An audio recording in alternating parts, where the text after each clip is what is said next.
নমস্কার বন্ধুরা, অভিনব চৈতিস ব্লগে তোমাদের সবাইকে আবার একবার স্বাগত জানিয়ে আজকে নতুন আর একটা ব্লগ শুরু করছি। আজকে রবিবার, ঘড়িতে এখন ওই সকাল 10টার মতো বাজতে যায়। আজকে সকালবেলা এখনো জলখাবার খাওয়া সারা হয়নি, তার আগেই ঝটপট করে রান্নার তোড়জোড় শুরু করে দিয়েছি। তোড়জোড় বলতে জানোই তো, দাদা নাইট ডিউটি করে এসে একটু রেস্ট নিচ্ছে। আর গত জন্মাষ্টমীর দিনকে তোমাদের দাদাকে বলেছিলাম গোবিন্দভোগ চাল আনতে, তার বদলে তিনি এই দেরাদুন রাইস নিয়ে চলে এসেছিলেন। তো চালটা তো ঘরে রাখাই ছিল, ওই জন্য মনে করলাম ঘরে একটুখানি গাজর, বিনস, ক্যাপসিকামও এসেছিলো। সেদিনকে মা আর রিকের জন্য চাউমিন হয়েছিল, সেটাই রয়ে গেছিলো। তো মনে করলাম তাহলে বরং আজকে একটু ফ্রাইড রাইস বানিয়ে দিই। সেই জন্য সকালবেলা উঠে স্নান টান সেরে এসে আগে চালটাকে একটু ভিজিয়ে দিয়েছিলাম। আর মোটামুটি 20-25 মিনিট ভিজে যাওয়ার পর ভাতটাও বসিয়ে দিয়েছি। এই যে এখানে ছোলা, টমেটো, শসা, নারকোল সমস্ত কিছু কুচিয়ে রেডি করে রেখেছি। দাদা উঠলে একবারে দুজনে একটু মুড়ি মাখিয়ে খাবো। যেহেতু রবিবার একটু হাতে সময় আছে, তাই জন্য মুড়িটা বসে খাওয়ার একটু সময় পাওয়া যায়। আর রিক জলখাবারে খাবে ম্যাগি। তো ওইদিকে মোটামুটি ভাতটা বসিয়ে একটু জলখাবারের কাজ গুছিয়ে রেখে চলে এসেছি আগে গোপালকে তুলে স্নান করিয়ে পুজোটা দিয়ে নেব বলে। মনে করলাম যতক্ষণ ভাতটা ফুটতে থাকবে ততক্ষণ এখানে পুজোটা সেরে নিই। পুজো হয়েও গেছে, গোপালকে প্রসাদ দিয়ে দিয়েছি, সমস্ত ঠাকুরকে পরিষ্কার করানো হয়ে গেছে। আর ভাতটা হতেও তো বেশিক্ষণ সময় লাগে না। এবার যাব গিয়ে ঝটপট করে ভাতের ফ্যানটা ঝেড়ে নেবো, আর দাদাকেও ডাকবো উঠে জলখাবারটা খাওয়ার জন্য। ভাত হয়ে গেছে, ফ্যান ঝাড়ানো হয়ে গেছে, একটুখানি ঢাকাটা খুলে রেখেছি, তাহলে অত্যাধিক গরমের যে ভেপারটা ভেতরে থাকলে চালটা বেশি সেদ্ধ হয়ে যাবে, সেই গরম ভাবটা একটু বেরিয়ে যাওয়ার জন্য।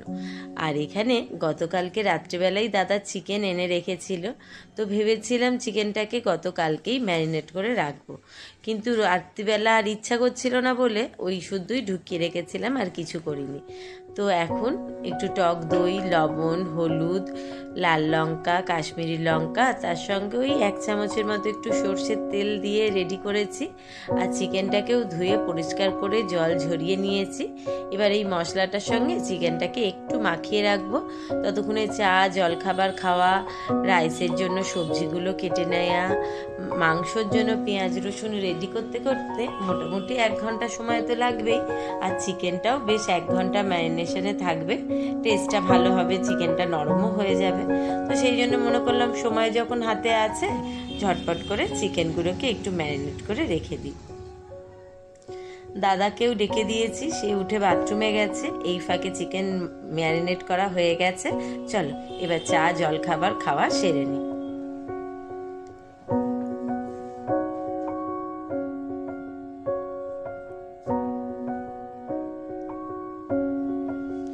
চা জলখাবার খাওয়া তো অনেকক্ষণ আগেই হয়ে গেছে।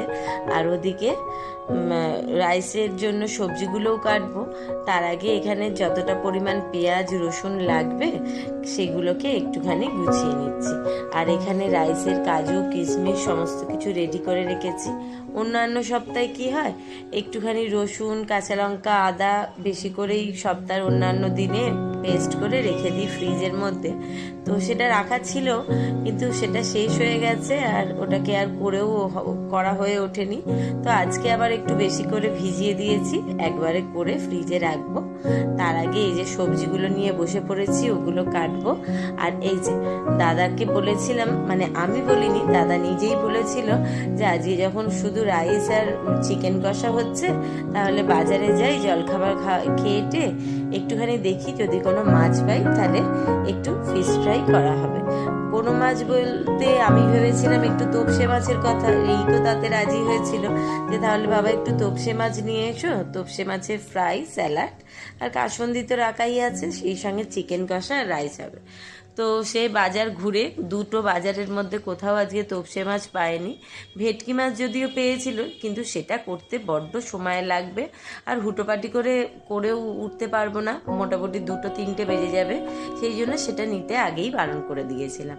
কিন্তু যেহেতু সে তোপসে মাছ পায়নি, তাই জন্য বাজার থেকে ফেরার পথে দেখতে পেয়েছে ভালো আমটা দেখে যদিও আমি খুবই খুশি হয়েছি। প্রায় এখন বাজারে আম উঠেই গেছে, চলে যাওয়ার মুহূর্তে আবার এই আমটা দেখে বেশ মনটা খুশি হয়ে গেছে। আর সেই সঙ্গে একটা ভালো দেখে আনারস এনেছিল। আনারসের খোলাটাকে সম্পূর্ণ তার চোখ টোক বাদ দিয়ে পরিষ্কার করে সুন্দর করে ছাড়িয়ে এনেছিল। আমি শুধু এটা কুচিয়ে দুটো জায়গায় আলাদা করেছি। এই থালারটা একটু শুধু মুখে খাওয়া হবে, আর ওই বাটিরটা হবে আনারসের চাটনি। আর তোমাদেরকে বলবো কি, আনারসটা এত সুন্দর মিষ্টি আর এত রসে ভরপুর, আমি কাটতে পারছিলাম না। যেখানে কাটছি বটির তলাটা পুরো রসে নদীর মতো জল গড়াচ্ছে। তো এখানে মোটামুটি রান্নার সব রকম তোড়জোড় গোছানো হয়ে গেছে। আর যে আনারসটা খাওয়া হবে শুধু, সেটাতে একটু বিট লবণ দিয়ে দিলাম, আর যেটাতে চাটনি হবে সেটাতেও একটু বেশি করে বিট লবণ মাখিয়ে দিচ্ছি। একটু বিট লবণ মাখানো থাকলে তাহলে বেশ আনারসটা মজে থাকবে, আর সেটা শুধু মুখেই খাওয়া হোক বা চাটনি করা হোক, দারুণ সুন্দর আরও বেশি টেস্ট হবে। আনারস খেতে যদিও আমি আর তোমাদের দাদা দুজনেই ভীষণ ভালোবাসি, কিন্তু রিক বাবু এখনো পর্যন্ত সেরকম খুব একটা খেতে চায় না, কারণ তার খেলেই নাকি জিভ চলকে। তো আজকে যদিও খাবে বলেছে, কারণ এক কচি তাকে জোর করে মুখে দিতে তার ভারী ভালো লেগেছে। আর লাগবে নাই বা কেন, আনারসটা এতটাই মিষ্টি ছিল সেটা বলে বোঝাবার উপায় নেই, কারণ তোমাদেরকে তো শুধু দেখাতেই পারবো, খাওয়াতে পারবো না। তো এখানে যেহেতু রাইসের জন্য সবজিগুলো কেটে রেডি করা হয়ে গেছিলো, তাই কড়াতে সামান্য সাদা তেল আর একটুখানি ঘি দিয়ে তাতে গোটা গরম মশলা ফোড়ন দিয়ে প্রায় 20-25টার মতো কাজু দিয়ে দিয়েছি। সেটাকে একটু হালকা লাল করে ভেজে নিয়ে, খুব লাল করবো না, তাহলে আবার একটু তিতকুটে লাগে, হালকা লাল করে ভেজে নিয়ে তারপর কিশমিশগুলোও দিয়ে দিলাম। এগুলো একসঙ্গে নাড়াচাড়া করে তারপর সমস্ত সবজিগুলো দিয়ে দিয়েছি। এর মধ্যে 2টো কাঁচা লঙ্কাও কুচিয়ে দিয়েছি, তাহলে আমার বেশি আরও ভালো লাগে রাইসের টেস্টটা। আর ওই 1/2 চামচ মতো গ্রেট করা আদা দিয়েছি। দিয়ে সব দিয়ে সবজিগুলো ভালো করে নাড়াচাড়া করে হাঁড়ির মধ্যে ঢেলে দিয়েছি, কারণ এই সবজি তো খুব একটা ভাজা হয় না, 1 থেকে 2 মিনিট হাই ফ্লেমে ভেজে নিলেই বেশ একটু ক্রাঞ্চি মতো থাকে, কিন্তু রাইসের সঙ্গে মুখে পড়লে বেশ ভালো লাগে খেতে। তো ওখানে রাইসটা হয়ে গেছে, রেডি করে রেখেছি, আর এখানে আনারসের চাটনিটা বসিয়ে দিয়েছি। একটুখানি 5 ফোড়ন ইয়েতে দিয়ে, তেলে ফোড়ন দিয়ে, আর যেমন লবণ, হলুদ, শুকনো লঙ্কা ফোড়ন দিয়ে এবার হয়ে গেলে বাতাসা দিয়ে নামাবো। তার আগে এই সময় বাইরের পরিস্থিতি এমনই, মনটা ভীষণ খারাপ লাগছে। কোথায় পুজো এসে গেছে দোরগোড়ায়, হাতে আর প্রায় ওই 1 মাস মতো সময়। কত ব্যবসায়ীরা আনন্দ করে বসে রয়েছে, তাদের পসরা সাজিয়ে সমস্ত মানুষজন যাবে পুজোর আগে, মন খুলে কেনাকাটা করবে। শুধু জামা কাপড় বলে তো নয়, জামা কাপড়ের সঙ্গে সঙ্গে জুতো, যারা সালোয়ার স্যুট পরে, যে কোনো পোশাক হোক না কেন, ছেলে থেকে মেয়ে, বড় থেকে ছোট, সমস্ত বয়সীদের জন্য। তারপর কসমেটিক্স, বিভিন্ন রকম জিনিস এই পুজোর সময়তেই, মানে দুর্গা পুজোটা আমাদের কাছে এমনই একটা উৎসব, যেই উৎসবে কিন্তু যারা সারা বছর যত কষ্ট করেই দিন কাটাক না কেন, এই পুজোর সময়তে সকলেই চায় নিজের জন্য একটা নতুন জামা কাপড় কেনা, বা একটু ভালো মন্দ খাওয়া, একটু ঘোরা, একটু সাজগোজ, সেইটুকু করবার জন্য সারা বছর পুতু করে পয়সা জমিয়ে এই উৎসবটা, অকেশনটার জন্য আনন্দ করবে কিভাবে, কোথায় নিজের প্রিয় মানুষকে সব থেকে কম দামি হলেও সব থেকে ভালো জিনিসটা কিভাবে কিনে দেবে, তার জন্য একটা স্বপ্নের জাল বুনতে থাকে। কিন্তু এমনই আমাদের পরিবেশ এসে দাঁড়িয়েছে, মানুষের মনের মধ্যে সেই ইচ্ছা, সেই আকাঙ্ক্ষা, সেই উদ্দীপনাটাই হারিয়ে ফেলেছে কোথাও, যে মা আসছে ঘরে, দুর্গাপুজো প্রায় দোরগোড়ায় এসে পৌঁছে গেছে।